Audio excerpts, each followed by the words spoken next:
إن أصحاب الجنة اليوم في شغل فاكهون هم وأزواجهم في ظلال على الأرائك متكئون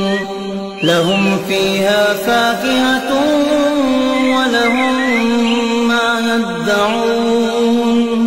سلام قولا من رب رحيم وامتازوا اليوم أيها المجرمون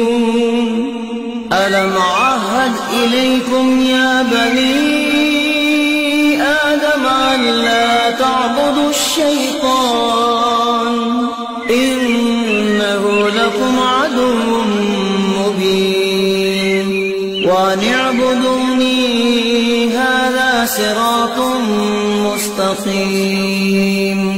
ولقد أضل منكم جبلا كثيرا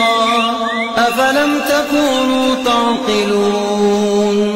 هذه جهنم التي كنتم توعدون اصلوها اليوم بما كنتم تكفرون اليوم نختم على أفواههم وتكلمنا أيديهم وتشهد أرجلهم بما كانوا يكسبون ولو نشاء لطمسنا على أعينهم فاستبقوا الصراط فأنى يبصرون